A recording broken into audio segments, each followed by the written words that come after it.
In this video, I'll be talking about the process of apartment hunting here in Tokyo and also some tips and advice for you to find your first apartment here. So first, let's talk about the housing market here. Generally, it's very difficult to look for an apartment here, particularly if you're looking to live in the center. If you don't mind living a little bit like around the suburbs, so not too close to the city where Shibuya, Shinjuku, Roppongi are at, then you might have better luck to look for apartments. But if you're planning to stay where it's close to like some of the bigger city centers, then you might have to put in a little bit more work. And in general, the nice apartments are taken within a week. So remember when I was doing my house searching, I went into a house with my agent and I saw two other agents there and they all have their own customers. They were looking at the same house. And the next day, basically the agent told me that, oh yeah, you can't apply anymore because somebody else has applied for it already. You might have to wait for them to either drop off or withdraw. So the good ones can be gone very quickly. So the first tip I have is make your decision quickly. If you saw something that you like,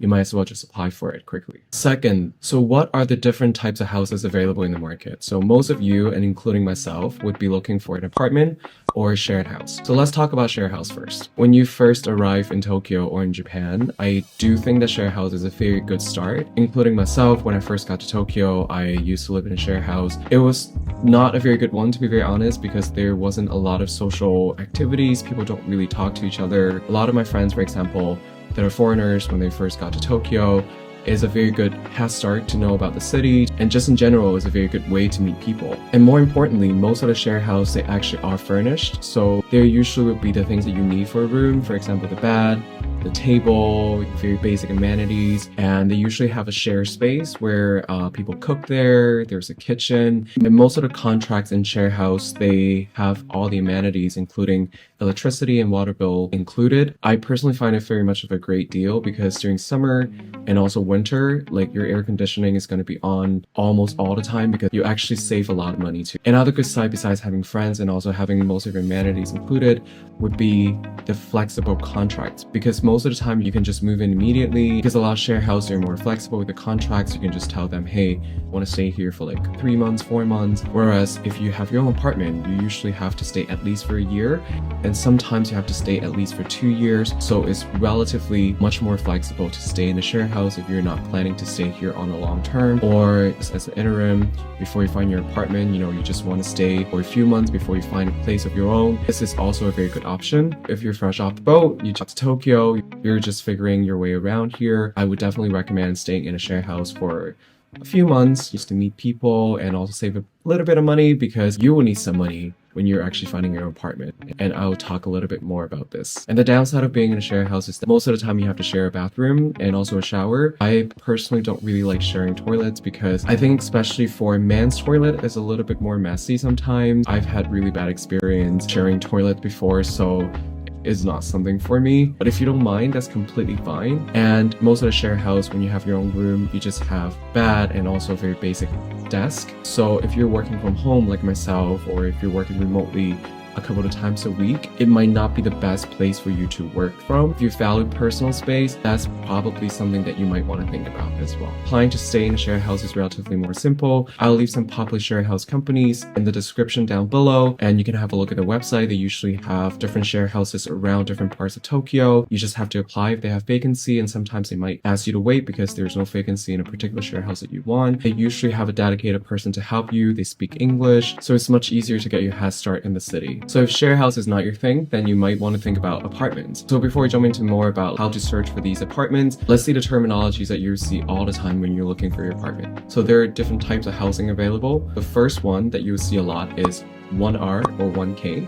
And it's usually a studio apartment where there's one room, and K stands for kitchen. So basically you have a kitchen in the same living space. There's no rooms. You have your bathroom as well. And that usually is the smallest type of housing available. And then you see 1DK. So D stands for dining area. So basically you usually get a dining area slash kitchen, and then in a separate space you will have your own room. But most of the time it's just a bigger studio apartment. They kind of divided it into 2 spaces. And next you have 1LDK. If you're moving into your space by yourself and you value personal space, you want a little bit more space, and you work from home, I would say that 1LDK would be a more optimal option for you. So basically you have 3 areas. You have your living space, your dining area, and also your kitchen. And usually there is a separate room, and that usually size your bedroom. It's usually a more spacious room than 1DK. You'll have your separate bedroom, living area, and your kitchen. And then 2LDK, 3LDK, or 4LDK would be basically how many bedrooms you have. Like 2LDK, we usually have 2 bedrooms, 3, 4, and it goes on by the same logic.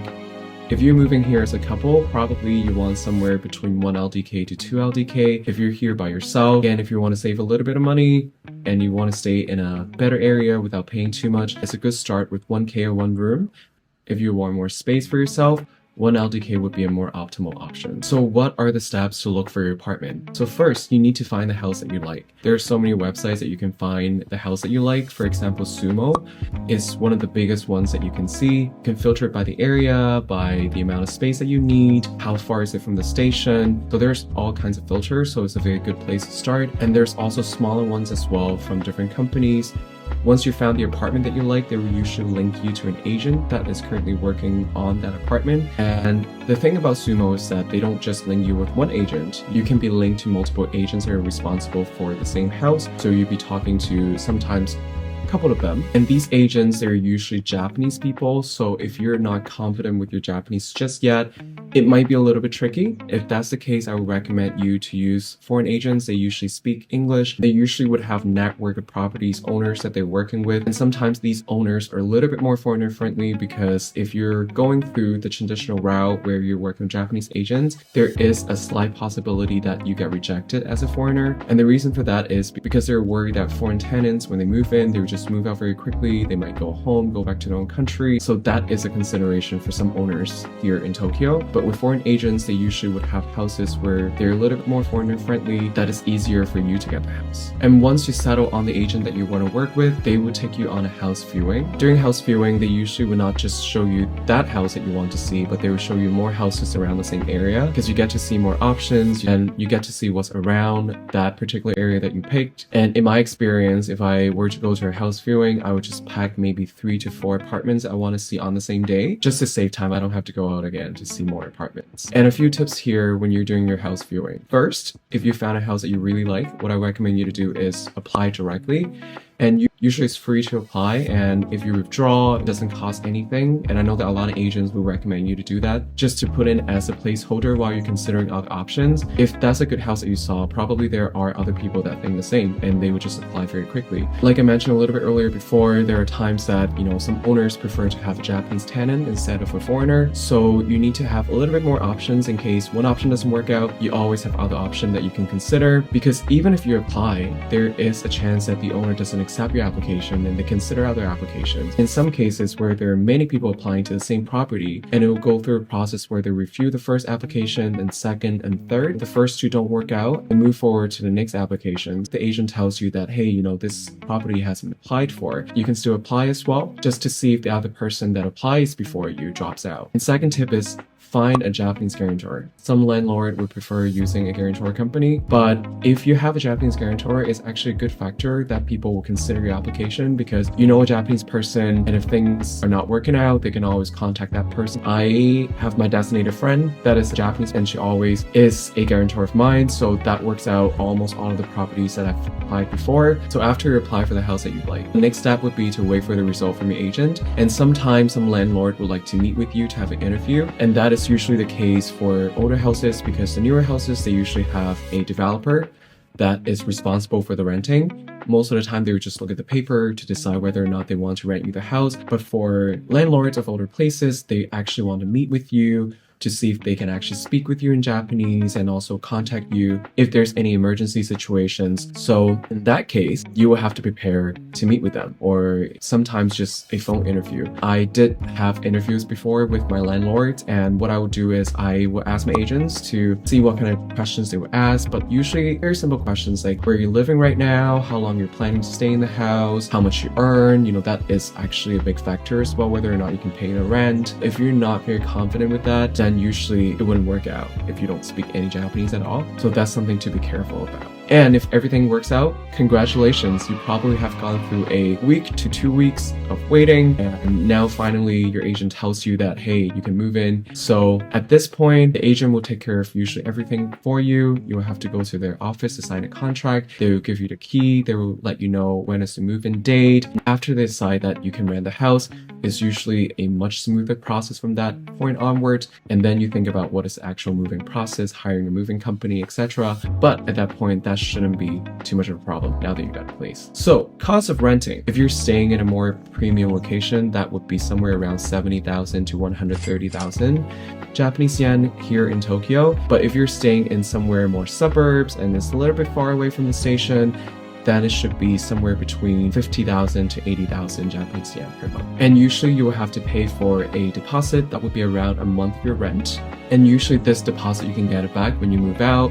Depending on the condition of your room, sometimes they might deduct it based on how much damage you made. On the other side, if you're renting an apartment, there's so much more cost to consider. So the first one is security deposit, and they call it shikikin in Japanese.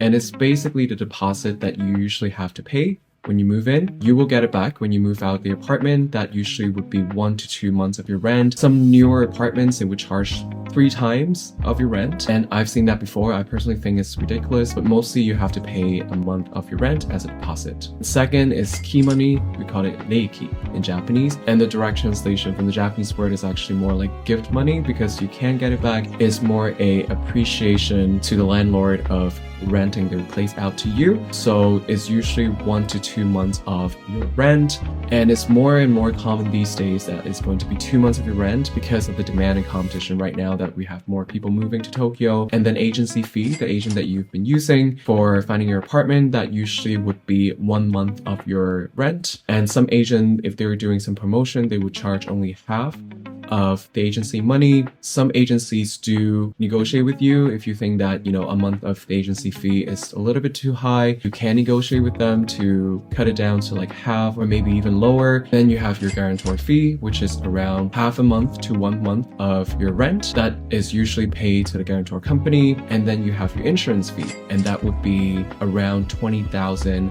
Japanese yen per year. And all of the fees that I mentioned about, you'll have to pay before you move in. So I would recommend you to have at least 5 to 6 months of the rent that you're going to be paying, because you also have to cover the first month of rent. When you're paying all of the fees up front, you will need to have some money saved up for moving in. Location. When you think about the house that you're going to be renting, location is the most important thing. So there are several factors that you should bear in mind. How close is the location to your office? Do you have to transfer? How many times do you have to transfer on the train to get to your office? Whether or not you prefer a more vibrant area, more lively, or a more quiet neighborhood, and also where do you usually hang out. So for myself, I usually go to Shinjuku, I go to Shibuya. Those are the 2 areas that I go to the most. When I was doing my apartment hunt, I was looking at areas not in these 2 locations, but around where I can easily get to by train. I personally think that if there is an area that you usually go to and it takes no more than 10 minutes on the train, it's acceptable for me. But in terms of popular locations, there are 3 that are very popular among people moving to Tokyo. First is Shibuya.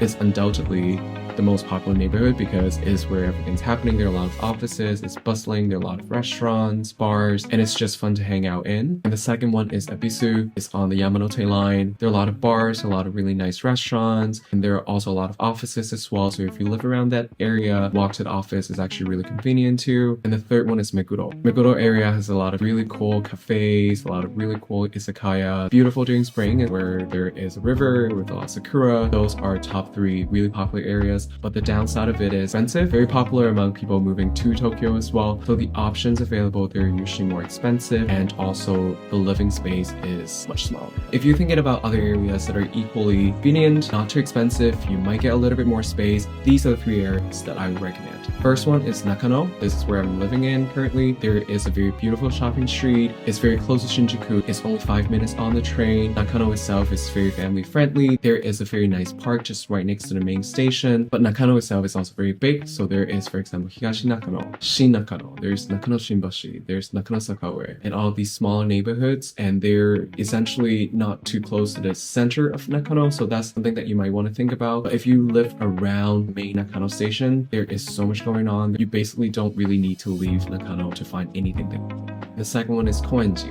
So I used to live in Koenji for quite some time, for a few years, and I would say it's my favorite neighborhood in Tokyo. It is more of an up-and-coming sort of a neighborhood. There are a lot of really cool bars, there are a lot of really cute cafes. They also did a revamp around the stations. There are a lot more new shops, new restaurants.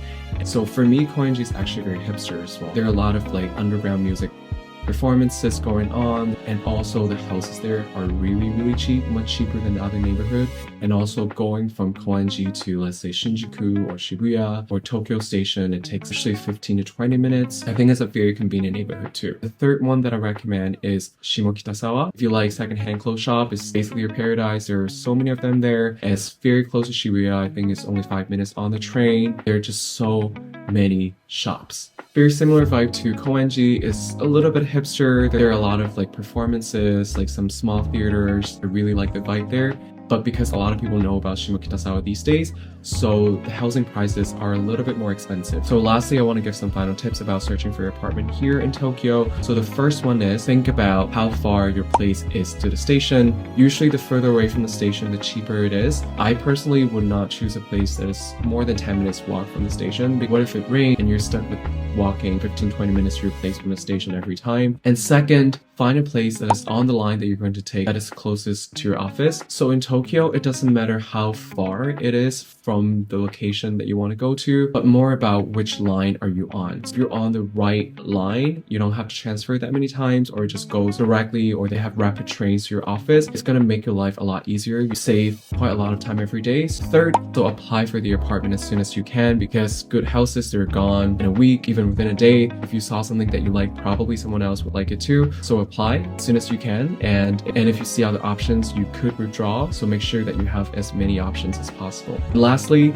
look at as many areas as possible, because when you first move to Tokyo, there might be some areas that you particularly like. For example, I want to stay in Shibuya, I want to stay in Shinjuku. You know, those are very nice areas to stay in, but the options are relatively more limited, or you might get a little bit more or less space, or you might have to pay a little bit more. What I recommend to do is look at more areas around the region that you usually go to. There might be some areas that you might like after checking out the houses, or might be checking out the neighborhood. So even for myself, Nakano was not the first option that I have. I wanted to stay around like Shibuya area. So after going to see the neighborhood, I actually fell in love with that part of the city. So go to see as many areas as possible. You might be surprised, like, actually, I don't mind staying here, or actually, this is a very nice neighborhood. It's not too far from Shibuya, or not too far from Tokyo Station. So here are the fundamentals of looking for apartments here in Tokyo. If you have any questions or anything that you want to ask about looking for apartments here, please feel free to leave a comment. I'll try to answer as much as possible. Before that, thank you for watching, and I'll see you next time.